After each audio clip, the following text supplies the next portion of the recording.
Welcome to Chisel Compass, where deep-rooted wisdom meets the crossroads of faith, entrepreneurship, and mindset. I'm the real Jason Duncan, and he's Dr. Justin Moseley, the Mindset Doctor. And we're here to help you refine your vision and navigate life's toughest challenges with purpose-driven strategies and real-world insights. Each episode, we're going to dive into faith-driven leadership, business growth, personal development, and the mindset shifts that drive lasting success. Now, whether you're building your business, enhancing your leadership skills, or pursuing personal growth, this podcast equips you with the tools and perspectives you need to lead with conviction and live with impact. This isn't just about where you're going, it's how you get there. So let's get started. Welcome to another episode of Chisel and Compass. Welcome back to another episode. Actually, this is episode number 1 of Chisel and Compass. I am one of the two co-hosts of the show. I am the real Jason Duncan. I'm Dr. Justin Moseley, otherwise known as the Mindset Doctor. Today's question on the show, Justin, we're going to be talking about what does the heart have to do with our mindset? Yeah. So where does that question come from? What do you think? Well, the Bible says, be transformed by the renewing of your mind, but it also talks a lot about guarding your heart. Yep. And from your heart flow the issues of life. So we were just talking about, like, neuroscience is showing now that there's actual brain tissue in our heart. So there's neurons in our brain, and you've probably heard when neurons fire together, they wire together. That's neuroplasticity. So when you create a habit, it creates neuroplasticity has to take place to form a new bond. Well, now they're showing it actually happens in the heart as well. So to simplify things, your thinking mind obviously is your brain, but your feeling and your emotion, that's the mind of the heart. So we're really going to dive into the difference. They've influenced each other. The way you think controls the way you feel, but the way you feel controls the way you think, the way what you say, and how you act as well.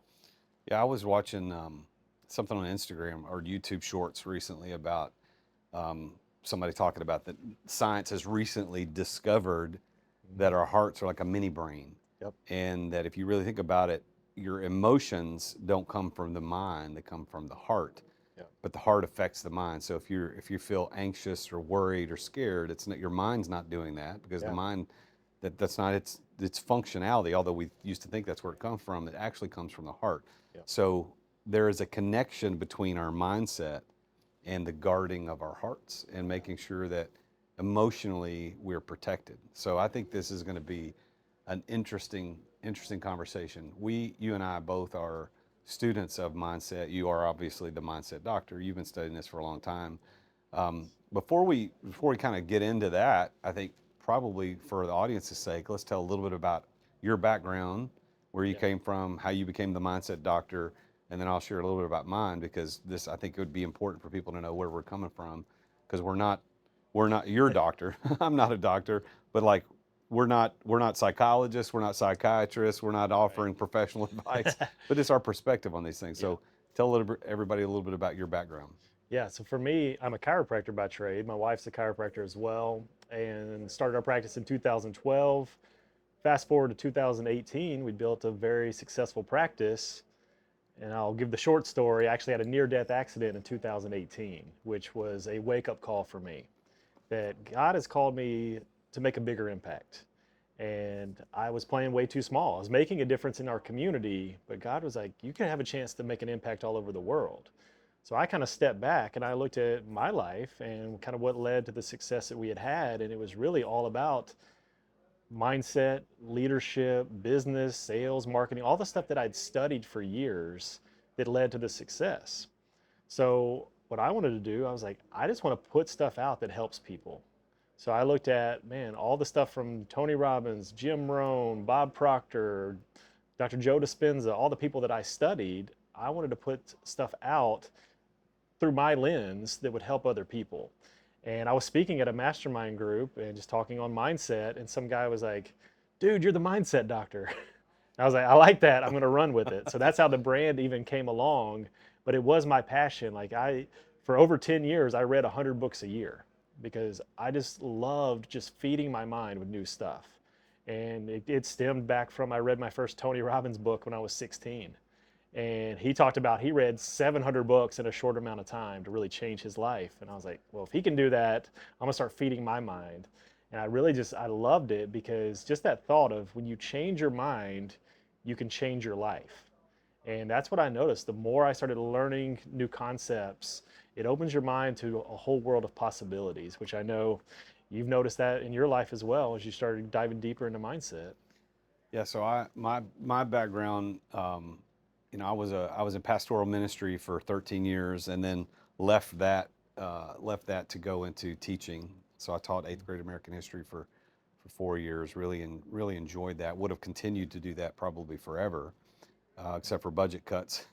So I lost the contract, didn't get renewed for the next year because I didn't have tenure, and found myself having to make a decision. Started a business, built a very successful business. And then within the last 3 or 4 years, I've kind of transitioned out of being the business owner, running a business entrepreneur, to coaching other people how to do the same thing. And through the process of doing that, with influence of people like you, who's a good friend of mine, I started looking into this mindset stuff. And as I said, I think we said in our intro episode, episode 0, I read The Secret for the first time, I think just over a year ago. Maybe it was 2 years ago. I can't remember, but it was recently. And it opened me up to this idea of the power of our minds. And ever since then, I've done a deep study of that. You and I have gone through some Bob Proctor studies together. We've read Napoleon Hill, Think and Grow Rich. We did the workbook together. I've now read that book multiple times. I read a portion of it probably every day or most days. But for me today, I stand before you and everybody else listening and watching this show as a student of mindset and understanding that our mindset is should be like a thermostat. Yep. Like you set the temperature that you want, whatever that temperature set. So you go to your house and you set it on, like I do at night, 68, which my wife thinks it should be warmer in the winter and cooler in the summer, but it's 68. Like we have the thermostat wars. Yep. But that means whatever we set it at, that's the way the house is. Right. Yeah. And our brain is the same way. Our brain, whatever we set it at, what we believe, what we think, is going to lead to what we act, which is going to lead to our reality. Yeah. And so many of us, and I did this for most of my life, is that my brain was just a thermometer. Yeah. It wasn't a thermostat. It just matched whatever was going on around me and just measured the temperature. Okay, whatever that is, that's what I'll do. Yeah. And now that I've learned, hey, I can control this. Right. And I have to actively reject negative thoughts. I have to actively reject the things that I don't want. So that's kind of my background leading into this. And I have my own podcast that I run, and you've got a show that you run. Yep. But together we said, you know what, we need to do Chisel and Compass. Let's do this show to dive deeper into this intersection between faith and business and mindset. Yeah. So that brings us to the question. I want to give them contrast here too, because yes, they're going to see the product of all the study that we've done, and we've met weekly for the last couple of years, really going deep into these principles. But just a couple years ago, I remember you were kind of like, I don't know about affirmations and meditation, like different things like that. But I think your perspective has even changed on a lot as you started diving even deeper. The cool thing about it is you'd had a lot of success before going deep in mindset. But then the more you started going into that, what did that open up for you? You know, I was thinking about this. Last night, I was driving home from the airport, and guys, I knew the show was coming up today, and I was thinking about what we want to talk about. So it's interesting. You didn't ask me that before the show, but I got to thinking about, okay, I went from unemployed school teacher to millionaire through business without one shred of knowledge about how mindset works. Yeah. But then I lost it. I lost a business, and I lost this business, and I look back at the success that I had, and I'm thinking, what the difference would have been had I understood mindset? Could I have saved it? Could something have been different in my life?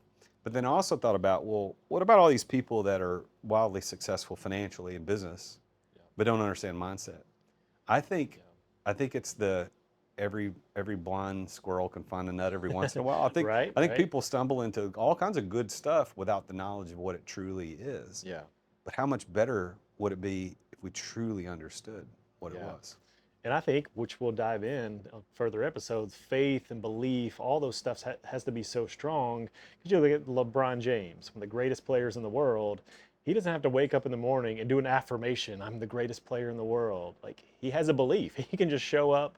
He probably wouldn't even have to warm up, and he could go out and do amazing because he's created that belief of how good he is. But for most people, like you were mentioning that earlier, most people are a thermometer. They're just drifting with whatever temperature is going on in life, and they get roller coasters in life and business because they're not actively controlling it, which we'll get into some of that of how do you actually control the thermostat? What do you practically do? Because when you get good at that, you control your own destiny.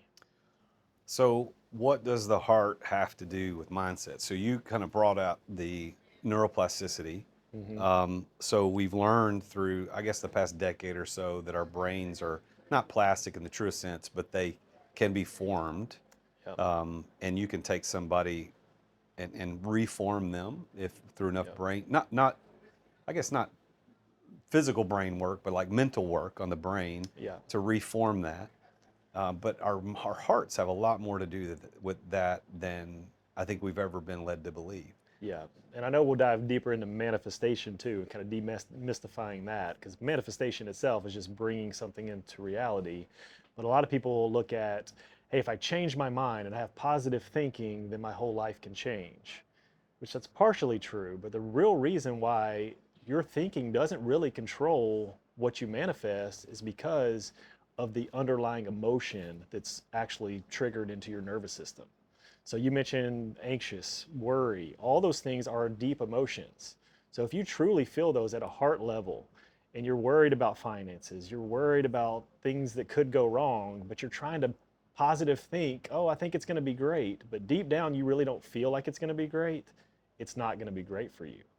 What you really have to do is, which things we'll get into, is retraining the mind to truly feel like you're okay, where you don't have to be anxious about what's going on. You don't have to worry about what's coming up because you truly feel, hey, God's got me. He's in control, and I know if I do the plan, I'm going to make it happen. I don't have to worry about it. And when you get out of that emotion of fear, worry, doubt, and anxiety, that's when you can truly see things change in your life. That's probably been the hardest part about this whole thing for me is the emotions because I'm not an emotional person. Yeah, right, So right. I don't wear my emotions on my sleeve. I'm not an Yeah, emotional person. It takes a lot for me to get up or down either way. Like I'm yeah, generally a happy person. I feel generally content and happy with my life. I'm very satisfied. yeah. But I don't get down in the dumps. I don't cry. Like Hmm. that's not just part. It's just part of my makeup. Right. Although we did have to put our dog down a few weeks ago, and I was a wreck. I Yeah, was a wreck yes. that day. But I don't. Emotions aren't natural for me. Yeah. So when to hear you talk about that, and I know Napoleon Hill, Bob Proctor, all these guys we listen to, they talk about the belief, the desire has to be a burning one, which means it needs to be connected to a feeling. Yeah. That's been hard for me. How would people like me get past the logic side of that and deeper into the emotions so that we can create the reality that we want? Yeah, and emotion is tough for a lot of people. So I think one of the things is, which they all talk about, is having a vision. The vision of what life would be like when you do have that goal, whatever the goal is. And what would you feel as that person? Well, if I had that, I would feel at peace because I wouldn't be worried about money. I wouldn't be worried about this situation. So if I was at the end, what would I feel? And try to recreate that feeling of peace. Maybe there's joy, maybe there's a feeling of abundance. So then when you start to think positive, now coming back into the present day, you think those thoughts and then you channel in those feelings of as if it's already happened. Not that one day I will hit that goal and I will be, a lot of people, we live in that one day I will. One day I'll hit the goal and then I'll be happy. When I make a certain amount of money, then I'll be happy. But we're always in this perpetual one day I will. So we need to, in the present day, live as if it's already happened. So if I can start thinking the thoughts, and maybe it's I collect X amount a month, but then I truly go into my mind and I start to visualize what does that feel like? If I'm already doing that now, I wouldn't be worried about money. I wouldn't be worried about this staff issue or that thing. And I love the Mark Twain quote, I've lived a life of many troubles, most of them never happened. Because we make all these stories in our head that actually make us anxious, they make us fearful. But if we can truly get back to the place of visualizing what we want and feeling as if we already have it, that's the key. That's the hard thing for people to do, but the more you can train your mind, and I've done a lot of work with Dr. Joe Dispenza, which I love his work because he does the research. So he does the studies behind meditation and how all this stuff works.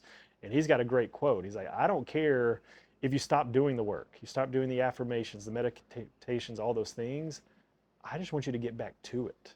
Because the more you start doing this, the better you're going to get at it. And the better you get, the more you're going to see come to fruition in your life. And we see it all the time now. It seems like a coincidence, but it's no. We kind of organize these things along with the Father. He is the organizer of everything.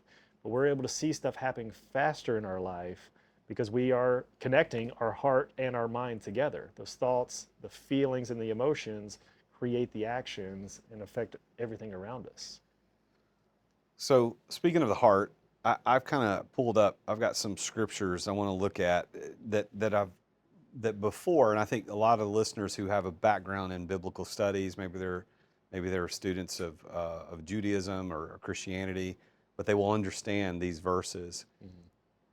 But or maybe not understand, but recognize these verses. But I know that now, as we talk about this, I'm like, oh, that's what it means. So, for example, in Proverbs 4:23, Proverbs is probably my favorite book of the Bible. I read a section of Proverbs every day, and I forward that section that I read by text message to both my kids every day.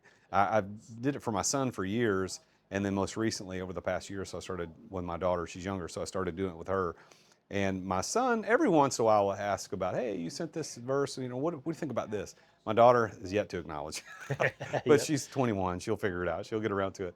But Proverbs is my favorite. And so, and this one, King Solomon said, above all else, guard your heart, for everything you do flows from it. Now, without the understanding of what we just recently, quote, discovered about how the heart is a mini brain and it leads us to feel certain things, you would just look at that and go, well, he's just talking about your intent and your desires and what you want, which I think that's the way I would have interpreted. But it's deeper than that, right? How do you see that verse now in light of what we now understand about the heart and mindset? Yeah, because again, to make it simple, your thoughts create the feeling and then we act out of those feelings. Well, the way you're acting shows what's going on within you. If you're an angry person or an anxious person or all these things that you're outwardly doing shows what's going on within you. So I think if you pause and reflect and say, okay, if I'm having some of these actions, what can I change within myself? And it works together. Changing the heart changes the mind, and vice versa. Mind changes the heart. So the more you start to become aware of how I'm acting, and I realize, man, I really do need to guard my heart, because from my heart are flowing what's going on in life. So I believe what you said, that our thoughts, you pointed to your mind or your brain, even though it's not our mind, but that's what we think about. Our thoughts affect our feelings. So if we point to a part of our body, our thoughts, we point at our head, and our feelings, we point at our heart. I do believe that. But I also am beginning to think that our feelings affect our thoughts. And so here's my idea behind that. When you are afraid, which is a feeling, what does that do to your thoughts? It could create a downward spiral. It's like if you're afraid of something bad happening, oh, well, what if that happened? What if that? So if you don't guard your heart from those negative influences, those negative emotions, it will lead you to think and believe things that aren't true. That's why fear, a lot of people say, stands for false evidence appearing real, FEAR, because our heart is afraid, and because of that emotion, we begin to think things that aren't true. So if you're walking through a dark room and you're afraid of the dark and you hear a noise, your thought is influenced by the fear.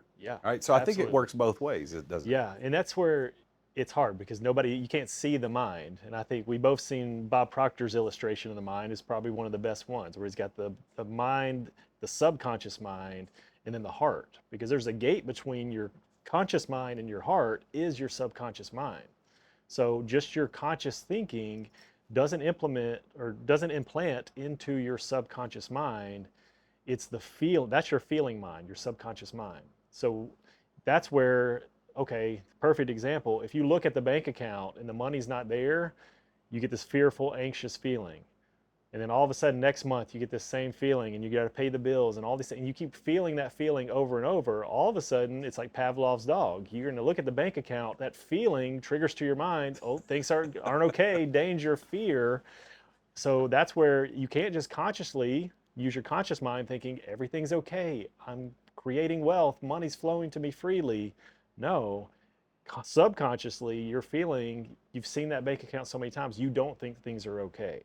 So that's where you have to imprint on your subconscious mind a new operating system, which changes your heart and your feeling and your emotion, where you don't allow your emotions to flow up and down based on what you see in your bank account or what somebody else does. The better you can get at controlling your emotion, because your emotion will say, oh, that's danger, freak out, be angry, be anxious. So yeah, it works both ways, mind affecting the heart and the heart affecting the mind. Well, and Solomon said, guard your heart. So there is the concept of why the heart is needed to be guarded, but guard it from what? Guard it from negative influences.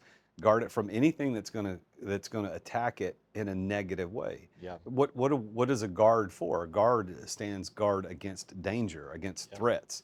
So if Solomon is saying, hey, guard your heart, he's saying, what do we need to protect it from? Negativity.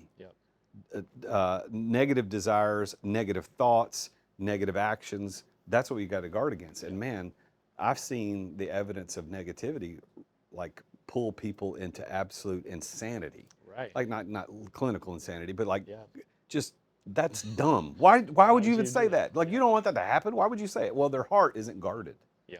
Their heart is not guarded. And I believe that part of what I want this show to do, and I know you agree with me, is we want to teach people how to guard their heart against that negative. You have to actively reject it. I wrote in my newsletter recently about this idea of fear and worry, and one of the things I talked about is that fear is natural. Fear is like you don't have to do anything to be afraid. It's like normal. Like you can be fearful. But faith, on the other hand, which is the opposite side of fear, fear and faith are the same, same size, different sides of the same coin. Like that takes will. It takes will to have faith, to want something and move towards that direction. But we so often don't guard our heart, and we end up wallowing in this fear and worry and anxiety, and we're not guard. It simply refers to the fact that we didn't guard it. And then what's the outcome? He says, for everything you do, I mean your reality, your actions flow from it. Right. So if you're not guarding your heart, man, if your life is crap, it's your fault. Yeah. Like it's totally squarely on you that your life, wherever you're at right now, good or bad, is results of how you've thought, starting with your heart. Yeah. Your outside world is a reflection of your inside world. And yeah, absolutely. You've got to guard that. And it's same as saying you got to stand at the door of your mind and guard that. They work together. You are showing who you are through your actions. And I think that's, as a believer, more than anything, I want people to know by the fruit that they see in my life. I want them to know by that, like, hey, this isn't of him, this is of God. And I think the best way to do that is to guard my own heart, and then going back to scripture of holding every thought captive. Because if we truly held every thought captive, we would say, hey, does this thought serve me? Is it of God? Or is this the negativity coming in? Because there is completely opposites, faith or fear. If we had true faith, there would be nothing to fear. So you're right, though. The natural inclination, I think what's the one fear is the fear of falling we're actually born with. Mm-hmm. But as we grow up, we realize we don't need to fear falling. We have faith that I can stand up. I don't have to fear falling down. So we replace it with everything else. Yeah, we start fearing everything that's going to happen that doesn't even happen. So it's like when we can get to that true place of faith, even when I don't know how it's going to work out, but I have faith that God will prevail, then it casts out the fear. So that brings me to the second thing I wanted to bring up about from Scripture, and this is where Jesus is actually talking in chapter 6 of Luke, where he says this: "A good man brings good things out of the good stored up in his heart, Mm. and an evil man brings evil things out of the evil stored up in his heart. For the mouth speaks what the heart is full of." And so Jesus, the greatest man who ever lived, our Savior, Redeemer, our Creator, he said that the good or evil that you're speaking or bringing into your life comes from what you stored in your heart. So the heart is like this place of storage. Yeah. If you don't guard it, things that get in there stick and they Right. stay. Yeah. And then if you spew out all kinds of crap and evil and fear and anxiety comes out of your mouth, it's because you let things in. You didn't guard it. Yeah, and I think about that's where, okay, what is in there? So let's say all the anger, negativity, frustration is in there, but then you go to church and you sing the songs and you pray the prayers and you do the things, but then you go in the parking lot and somebody cuts you off in traffic and then you cuss that person because you didn't change what's in you. Like Yeah. you have to change inside because that's where guarding your heart comes in. It's like, man, you protect yourself again, both ways, heart and mind, because you can't just go and just say the right things without feeling the true essence of God. And like going, that's why I love you have to stay in the scripture because the world is all around us. It is affecting us, whether we like it or not. We're just driving down the road, there's billboards, there's all these things that are influences. So we need to get into the word because I believe the more we get into the word of God, the more the word of God gets into us. And the more we can just feed with that, the more it will come out of us naturally. Ezekiel, this is going back to the Old Testament, in 36:26, he says, "I will give you a new heart." Of course, God is speaking through Ezekiel here. He says, "I will give you a new heart and put a new spirit in you, and I will remove from you your heart of stone and give you a heart of flesh." And I think we missed so many scriptures, Old and New Testament, where the word heart is mentioned, and we just kind of gloss over. It's like, oh, okay, whatever, it's just words. No, there is something here. We're going to get a new heart. If we can really relinquish our own selfish desires, we can get this new heart. So our mindset can be changed through surrender, through surrendering to the Holy Spirit. Yeah. And it goes back to the basic premise that God is love. And there's no coincidence why we talk about love is from the heart. That's right. So if we truly stayed in a place of love, we wouldn't be easily angered. We wouldn't get frustrated or worried or anxious as much if we could stay in that place of love. So I think that's what it all comes down to is faith, you have to have love versus the fear. Fear, anger, malice, all of those things are an absence of love. So back to the heart. Like the heart hardens, we're missing love. So, and I think that goes back to even salvation. It wasn't you prayed a prayer to go to heaven and you had a get out of hell free card. It's evidence of a transformed life. Yeah. And a lot of people, they kind of use that as the get out of hell free card. I prayed the prayer, I'm saved, I'm going to go still live my old selfish, self-centered ways. That's not what God called us to do. He called us to live a transformed life, and that's doing the work of guarding your heart and becoming new. So, isn't it interesting that love as an emotion is always symbolized by the heart? You just mentioned it. It's like, Right. so where does love come from? It comes from the heart. Well, where does evil come from? It also comes from the heart. That's right. Yeah. Like, so if you wanted to, I hate you, you could also put I heart you, because right. that's where it It's the comes same from. place. Yeah. Right? I love you. We put a heart. I heart you. Well, I hate you also as I heart you. That comes from the same place. Yeah.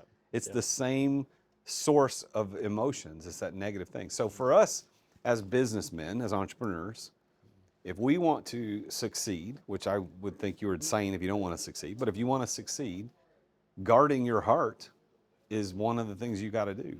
And that's paying attention to podcasts like this, reading books, like you read 1,000 books over 10 years, reading books, listening to podcasts, going to conferences, seminars, of getting good information about mindset, how it works. But for those of us who follow Jesus, like you and I do, it's also understanding how much that is attributed to how God created us. Like God created us Right. this way. Yeah, and it's also being careful too, because you could read the books, the podcasts, the seminars that are all about worldly success as well. So it is guarding your heart to that too. Am I going after some success that God's called me to? Or is this my own flesh from a hard heart trying to just make a certain amount of money and do things and live life a certain way? So I think it's guarding our heart on being true to God. What's God's desire for me in my life versus my own worldly desire? So, I think most of us are familiar with in chapter 12 of Mark, Jesus said, "Love the Lord your God with all your heart, with all your soul, your mind, and strength." So, we loving the God with our mind, I think, is easy. Like people are like, I assent to that. I understand it. Loving God with your strength, I think we could say, okay, well, I do things, actions, but loving with your soul, that's a little harder to put our mind around. But since we're focusing on heart today, how do we love God with our heart? Mm. Yeah, and I love this analogy is like if you had a lemon and you squeezed a lemon, lemon juice should come out. If apple juice comes out of that lemon, something's wrong. When you squeeze a lemon, lemon juice comes out. As a follower of Christ, if we're squeezed in life, Christ should come out. But a lot of times when we're squeezed, if we're honest with ourselves, something else is coming out other than Christ. So I think that's part of being aware of the way you act and respond, because that's flowing from your heart. So I think getting back to just an awareness piece. What are my thoughts? What are my feelings? How am I acting? Is this of God? Is this love? Am I having faith in my actions? I think that's one of the biggest things to do, because we're going to get squeezed in life. And what do we want to come out when we are squeezed? That's the question. Well, I've joked with you and other people who are close to me who know the struggles I went through at the end of last year, and I've been pretty open about writing these and about in my newsletter. But like I believe that's I don't think God orchestrated. I don't believe that. I'm not a Calvinist. I don't believe that God orchestrates those negative things that happen in our lives, but He can use them for His purposes. Yep. And I believe that squeezing allowed me to reveal what my mindset truly was and where my heart really was. And Yeah. so there were moments of fear, not more than moments. There were days and weeks of fear and anxiety and worry, and because you were walking that with me. Yep. But I believe that, and I hope that it is true that as I walk through that, that ultimately I was able to stay positive and guard my heart in a way that at the end I have a proper mindset about it. It sucks. Like I hate it. I lost a business through this whole process because of actions that I didn't take. But I got left holding the bag. Yeah. But had I not gone through this study, this deep understanding of mindset, I don't know what would have happened to me. I mean, I'm not a suicidal person. I have no threats of ever committing that. But I know people in my situation.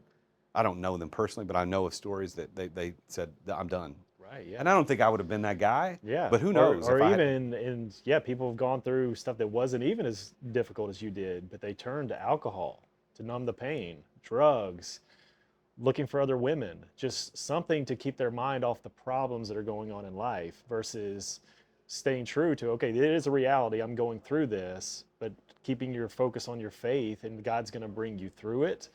I think that's what helped you so much navigate that without letting yourself go negative, because it would have been so easy to allow yourself to drift that other way. But you guarded your heart through that situation.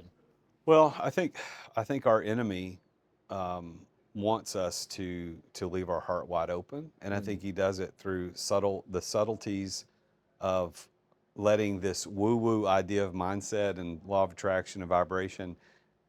I think we push that away in thinking that, well, we're pushing away something that's evil, and Satan's like, yeah, I want you to push that away because that's how God really created everything, and I don't want you to realize it, because if you realized it, you would be protected from what I'm trying to do to you. Yeah. And I'm really grateful that I've learned this and I understand it, although I have bazillion times more things more to learn. Yeah. But man, I just hope the listeners to this show will be able to tap into this and really understand mindset. So is there a book or a resource off the top of your head? I know we didn't prep for this pre-show, but is there a book or resource off the top of your head that would relate to what we're talking about today, this mindset, but how did the heart relate to mindset? Yeah, well, I think one of my favorites from Napoleon Hill is Outwitting the Devil. because I think the way that it's a conversation that he's having with the devil, and how the devil can easily influence us and allow us to let our guard down, I think is apparent throughout that book. That's a great book, man. Yeah. I think I read that before I read Think and Grow Rich all the way through. Yeah. And I listened to it on YouTube, and you can go listen to it for free on YouTube. But the story of that book is really fascinating, because Napoleon Hill wrote Think and Grow Rich, which is the #1 best-selling personal development book of all time, published in 1937. Well, he wrote Outwitting the Devil shortly thereafter, but didn't release it because his family thought, well, this is crazy. Like, you're having a conversation with the devil. Now, it wasn't a real conversation. It was just this back and forth conversation, him and the devil. And his wife was afraid of what people in the church would say if they released that. Yeah, afraid of whatever the people think. And then it wasn't released until 2011. Yep. So not long ago, a dozen years ago or so. And Sharon Lecter, who's been on my other podcast, and you know who I'm talking about, who helped write the Rich Dad, Poor Dad series of books, she was the one that was responsible for bringing that back. And so it now is released. You can go buy Outwitting the Devil. I highly recommend you go take a look at Outwitting the Devil. It is a phenomenal book on how Satan is trying to control the world through our mindset, through how we are not guarding our hearts. And I think it's fascinating. I love that book. Yeah, and just how we allow ourselves to drift. So back to that kind of thermometer principle, just what's going on with life. And yeah, he really points that out. It makes it, and it was cool how written back then, but still applicable today, of the concept he talks about in the book. So highly recommend it. Yeah, go pick up a copy of Outwitting the Devil, read it. There also is an Outwitting the Devil action guide. That's like, I think it's 13 or 14 chapters that you can go through, and it's just a snippet from each chapter, and it's got action items, kind of like a workbook, but not really.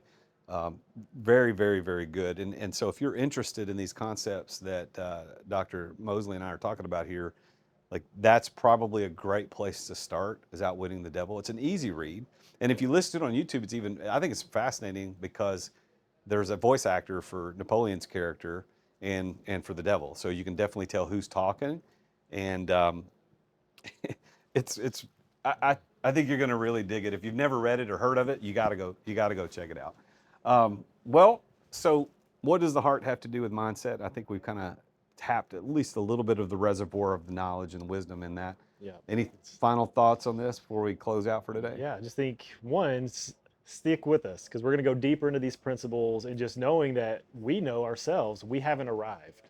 Like, this is a constant, perpetual thing. We're going to go deeper. We're going to challenge each other, push each other, help each other through things, because as you open your mind, the whole world opens to you. Opportunities open to you. Just trust me and trust him. Like, we've seen it in our own life, but it's because we're putting in the work. You don't just read that one book and my whole life's going to change. Like, no, you got to apply it. The application is the key. Yep. The magic is always in the action. Yep. And but thank you for this conversation. This has been good. And this is just a taste of what this show is really going to be about. We're going to talk about things on mindset. This was deeply focused on mindset, but we're going to talk about other things where we're just going to talk about faith, questions about faith that maybe most popular, public forums wouldn't tackle. We're going to tackle it and probably disagree with each other. And you probably will disagree too, but that's okay. Like, we want to make this a safe place where we can have these conversations. And we're going to talk about business too, because I've alluded to a couple of my business issues. He's got businesses that he has, and so we're going to be talking about that. And both of us are coaches, so if there's anything that we can do for you, you can reach out to us through. You can look up me online at The Real Jason Duncan, and I'll let him give his contact information as well. Just check me out, Instagram at Dr. Justin Moseley. Mindshiftlinks.com. Got a lot of free resources there, and your website. TheRealJasonDuncan.com. And we don't know yet where we're going to be publishing this podcast the day that we're recording this, but I'm sure that the intro and outro is going to tell you where to find it, because we haven't yet figured that out as of the day we're recording it. But it's an honor to have you along with us on this journey. He is Dr. Justin Moseley, the Mindset Doctor. Mindset Doctor. And I am The Real Jason Duncan. And we'll see you next time. But remember this, Jesus is King. That's a wrap on Chisel and Compass for today. For show notes, resources, and more, hit up chiselandcompass.com and follow us on social media. You can find me at The Real Jason Duncan, and you can find Justin at Dr. Justin Moseley. Until next time, keep your chisel sharp, your compass true, and never stop building what matters. This is Chisel and Compass.